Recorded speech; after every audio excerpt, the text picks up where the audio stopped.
नमस्कार दोस्तों, एक नई लर्निंग के साथ हाजिर हूँ और आज के लर्निंग में हम लोग एक स्टॉक स्पेसिफिक की चर्चा करने वाले हैं जो अपनी पूरे के पूरे सेक्टर में आज सबसे निचले पायदान पे है। लेकिन उनकी फाइनेंशियल पोजीशंस कहती है कि काफी बेटर कामकाज करती नजर आती है। जहां पे कंपनी का ईयर ऑन ईयर बेसिस का जो ग्रोथ है वो लगातार ऊंचाइयों पे दर्ज करती नजर आती है। जहां 3% से लेकर के करीब 51% तक की net income side from the year on year basis के मुताबिक दर्ज करती। कंपनी की क्वार्टरली डेटाबेस जो था वो मार्च में तो काफी बुरा हाल हो गया था कंपनी का। लेकिन उससे पहले इन दोनों सिचुएशनों में कंपनी स्टेबल करती नजर आती है। जहां पे ऑन एवरेज देखा गया कुछ चीजों में अप कुछ चीजों में down from the Y Y basis पे, जबकि क्यू आर क्यू बेसिस पे बेटर करने की चाहत लेकर के कंपनी का कारोबार रहा है। आखिर क्या है, कंपनी करती क्या है जिसका इस तरह के पोटेंशियल की बात किया जाता है। हम स्टार्ट करते हैं चार्ट से। यदि एक साल की चार्ट ग्राफ को देखें तो ये कह सकते हैं कि मार्केट फिलहाल के लिए पिछले 2 4 10 दिनों से मार्केट किसमें है, डाउन ट्रेंड में दर्ज करती है। लेकिन ऑन एवरेज यदि पुराने हिस्टोरिकल डेटा देखेंगे तो अभी अप ट्रेंड में आज भी दर्ज करती है। इनकी स्ट्रांग सपोर्ट की बात ये निकल के आती है जिसपे बार बार एक बार नहीं हैट्रिक चांस लगा चुका है। आइए जरा इस कंपनी को बारे में जानते हैं जो अपनी सेगमेंट को अपने सेक्टर में सबसे कम निवेशकों का इंटरेस्ट जाहिर करता और फंडामेंटल फाइनेंशियल पोजीशन बेटर करती दिखती नजर आती। कंपनी का नाम है जीएम बेवरेज। कंपनी क्या करती है पता है? कंपनी का कारोबार है अल्कोहल बेवरेज से, खास करके कौन इनके पास आती है कंट्रीज लिक्वर की बात and the Indians made foreign liquors जो ये बनाती है और ये शायद एक्सपोर्ट करती है या इंडिया में भी चलाती है।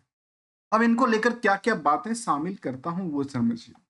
जहां पे इंडस्ट्रियल की जो बाकी कंपनियां हैं उसमें यदि 43 लोगों का भीड़ आज के टाइम में है तो इस कंपनी में अर्निंग पर शेयर के मुताबिक केवल और केवल 12 टाइम्स के मुताबिक भीड़ है। इंडस्ट्रियल के बेसिस पे बिल्कुल ही खाली दिखती है। और यहाँ पे यदि इसके मुताबिक ये प्राइस चलती है तो कह सकते हैं यहाँ से यदि ये 300% चली तो शायद मार्केट यहाँ से 2500 या 3000 के रेंज में क्रिएट हो पाएगी। ऐसा लगता है क्या? मैंने क्या कहा? 2500 से 3000, क्या ऐसा पॉसिबल लगता है क्या? आइए जरा इसको भी डिटेल में जानने की कोशिश करते हैं। अब देखिए कंपनी को क्या क्या चीजें पे फोकस कर।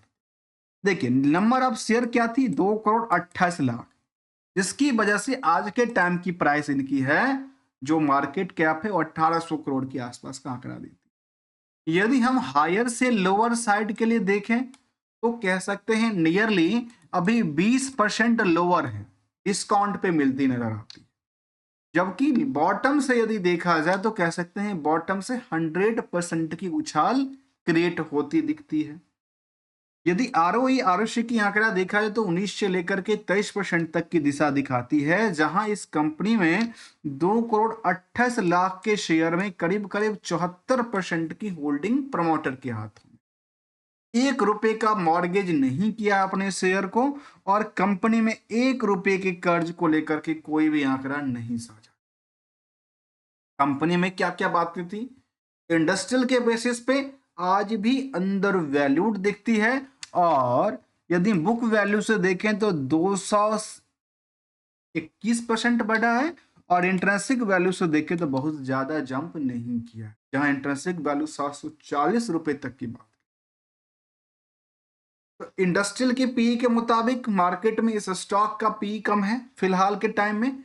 अर्निंग अच्छी खासी कमाती है, कंपनी में 1 रुपए का कर्ज का सिचुएशन नहीं है।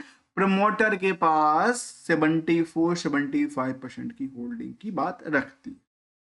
जहां करंट रेशियो की नंबर 1.16 कहता है, लेकिन जो 22% सेविंग के पीछे जो इनकी मार्केट में उधार को देखें आज के टाइम में तो ये 12 महीने के डेटाबेस पे कहते हैं केवल 2%, अर्थात 98% के इनके पास रिकवरी की बात रखती है। जरा और डिटेल में चलते हैं और समझने की कोशिश करते हैं इस कंपनी को लेकर के। और तो डिविडेंड का यील्ड देखा है तो करीब 0.70% के आसपास। और कंपनी करती क्या है? कंपनी 1981 में बनी थी, मैन्युफैक्चरिंग एंड मार्केटिंग, जो कि alcohol beverage such as the country liquor and the Indian made foreign liquor, इन दो तरह के इनके पास ब्रांड की बात कहती है। जरा और डिटेल में चले तो लास्ट जैसे हमने ट्रेंडिंग देखा उसके मुताबिक यदि लास्ट 12 महीने की डेटा फ्रेम को समझें तो यहाँ पे अब तक के सबसे बेटर रिटर्न क्रिएट कर रही है। किसको लेकर के? सेल्स को लेकर के। ऑपरेटिंग प्रॉफिट करीब 5% था, आजकल 18% के आसपास है। बीच में तो ये भी देखा गया करीब 22% तक दर्ज करती नजर आई, 25% तक दर्ज करती नजर आई, 27% तक दर्ज करती नजर आई। लेकिन आज के टाइम में लास्ट 3-4 सालों में 21 से लेकर 18 300 बेसिस पॉइंट तक की गिरावट दर्ज कर। प्रॉफिट अच्छी खासी कमाती है, इंटरेस्ट की जो बर्डन है बिल्कुल नहीं के मुताबिक है और नहीं के खुद को कि कर्ज कंपनी के पास डायरेक्टली कोई ऐसा दिखता नहीं है। यदि यदि इन कंपनी का क्वार्टरली रिजल्ट देखा जाए तो इसके मुकाबले भी अच्छी खासी रैली क्रिएट कर रही थी। क्वार्टर ऑन क्वार्टर बेसिस में डिक्लाइन, पर वाई बेसिस पे क्या था? डिक्लाइनिंग का सिचुएशन ही देखने को मिला था। उसके अलावा यदि हम कंपनी के कुछ और पहलू को देखें तो वो निकल के आता है रिस्क को लेकर। कंपनी में रिस्क केवल एक दिन के लिए कहता है और कंपनी 22% से ज्यादा अपनी सेल्स को सेव कर पाती है, तो इनका नेट इनकम मार्जिन कितना हुआ? 22%। बैलेंस शीट की डेटा के मुताबिक भले ही उन्होंने प्रॉफिट लॉस में इंटरेस्ट बुक किया है, लेकिन यहाँ पे इनके पास कोई बोरोइंग्स की सिचुएशन दर्ज नहीं करती है। हो सकता है इस वाले पोजीशन से उसको इंटरेस्ट की पे आउट करना पड़े। इसके अलावा देखा गया कि इसमें कर्ज बिल्कुल जीरो की बातें कहती है और फिक्स एसेट से लेकर के इन्वेस्टमेंट से लेकर के मार्केट में इन्वेंट्रीज और बाकी सब चीजों अच्छी खासी पैदान पे बातें करती है। कंपनी की परफॉर्मेंस देखा जाए तो अभी तक के जो सेल्स का रेशियोज हैं, प्रॉफिटेबिलिटी रेशियो है, स्टॉक प्राइस की सीजीआर डेटाबेस है, तीनों अपने अपने चारों अपनी अपनी दिशा में उसी दिशा में चलने की कोशिश में है जिस दिशा को अप ट्रेंड के पीयर्स के मुताबिक। यदि डेटाबेस को देखें तो चाहे यूनाइटेड स्पिरिट्स हो, यूनाइटेड ब्रेवरीज हो, रेडिकोज हो, इन सभी कंपनियों के कंपैरिजन जो निवेशकों का क्राउड है वो यहाँ पे पूरा का पूरा खाली दिखता है। जहां 42 के बदला केवल 11 लोगों की भीड़ कहती है अर्निंग पर शेयर के मल्टीपल में, तो जहां पे यूनाइटेड ब्रेवरीज, यूनाइटेड स्पिरिट्स में काफी ज्यादा भीड़ का आंकड़ा दर्ज करती है। यदि उसके मुकाबले ये थोड़ा सा भी चले, 10% भी चले, 20% भी यहाँ से डबल के आसपास भी राउंड हो जाए तो शायद 1800 और शायद 1500 से 2000 के आसपास जाना बहुत बड़ी बात, चैलेंज नहीं दिखती। लेकिन इसको लेकर कुछ और एस्पेक्ट जानने की कोशिश करें तो निवेशकों का इंटरेस्ट यहाँ पे इस कंपनी में देखा जाए तो धीरे धीरे करके लगातार बढ़ी है। कहाँ इस कंपनी में 30,000 के आसपास निवेशकों का इंटरेस्ट हुआ करता था, आजकल नियरली 50,000 लोगों का इंटरेस्ट जुड़ा हुआ है, जिसमें एक कभी जमाने में कुछ बड़े बड़े निवेशक हुआ करते थे, आजकल तो ऐसा दर्ज नहीं करती।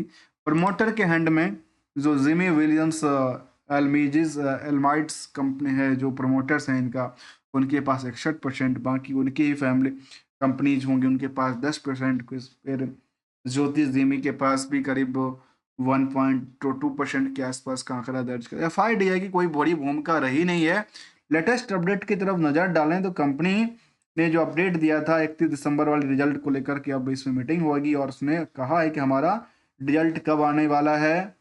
उन्होंने कहा है जो हमारा इस क्वार्टर का रिजल्ट हम कब पब्लिश करने वाले हैं। कहते हैं 31 दिसंबर का रिजल्ट जो है वो 7 जनवरी को इनका बोर्ड मीटिंग होने वाला है। कहाँ पे? प्रभा देवी मुंबई के अंदर। उसमें 11 बजे कंसीडर होगा जो सेकेंड इंटरडिया in the unaudited financial result को लेकर के, ये दोनों बातें को लेकर के शामिल करेगी। इसके अलावा यदि कुछ एनालिसिस बार देखें तो रिस्क बिल्कुल ही नहीं दर्ज करती है, रिटर्न का परसेंटेज काफ़ी हाई की बातें कहती है और ऑलमोस्ट डेट्स फ्री कंपनी के लिस्ट में जब शामिल होता है तो इसका यदि मार्केट की स्ट्रेटजी को देखा जाए तो ये क्या कह सकते हैं इसको लेकर के, इसका ट्रेडिंग नहीं होता क्या? यदि मैं इस जगह दोबारा सर्च करता हूँ तो इसका ट्रेडिंग होता है, क्योंकि यह एक बार में डेटा शायद सामने नहीं आया था। बेवरेज एंड डिस्टिलरीज वाली प्रोडक्टिविटीज में स्मॉल कैप की कंपनियां रही है। स्मॉल कैप की वो कंपनियां जो शायद रैली क्रिएट करने में काफ़ी आसानी क्रिएट कर पाएगी। जहां पे कंपनी का स्टैंडअलोन डेटा के जो इनकी स्टॉक परफॉर्मेंस को देखा जाए पिछले 10 सालों में 1600% के आसपास की जंप किया है, और ऑन एवरेज देखा गया थोड़ा बहुत करके अपनी पोजीशंस में बिल्ड देखने को मिला है। इनका पोजीशंस था और हो सकता है दिसंबर में अच्छी खासी रैली या ले गया। इनका सपोर्टिंग लाइन के आसपास आके खड़ी है, जिस पे कई बार आके अटक जाती है, और यहाँ से जब ब्रेकआउट की सिचुएशन क्रिएट करेगी, जब मार्केट सपोर्ट लेकर, तो हो सकता है मार्केट नई प्राइस की तरफ बढ़ता नजर आ सकता है। दोस्तों, किसी भी स्टॉक को लेकर के हमारे साइड से कोई ट्रेडिंग और एडवाइजरी की बात शामिल नहीं होता। इनकी ब्रांड की बात किया तो ब्रांड आता है जीएम सेंट्राज हैं, डीएम डॉक्टर्स हैं, जीएम लिम निम लिम्बू पंच हैं, जीएम वहर सौंफ्स हैं, जो कि इनका दिल बहार सौंफ की बात कहती है, जो इनका कहती है जो superior brands of the extract the distillers, जो कि स्प्रिट्स एंड द एनाम्स रेवल्स को लेकर के इनका ब्रांड्स की बात कहती है। तो ये हमने कुछ इनकी ब्रांड्स की चर्चा किया, और ये मार्केट में जिस मुताबिक ये कामकाज करती जा रही है, उनका बेटर परफॉर्मेंस होने के चांसेस बनती दिखती है। यदि कुछ अपडेटेड डेटा भी होगा कंपनी को लेकर, तो कोई ऐसा इनका अपडेटेड डेटा देखने को नजर नहीं आया। जो डेटा था हमने सामने इंक्लूड करने की कोशिश किया है। मिलेंगे कुछ नई स्टडी से। दोस्तों, गोल्डन और हमेशा याद रखना चाहिए, यदि मैं इस मार्केट में अब ट्रेंड में पैसे बनते हों तो स्टेबल भी किया जा सकता है, नहीं तो अपनी पैसे को सुरक्षित भी रखा जा सकता है अपनी सूझबूझ और समझ के साथ। मिलेंगे कुछ नई स्टडी के साथ, तब तक के लिए थैंक्स फॉर द ज्वाइनिंग दोस्तों।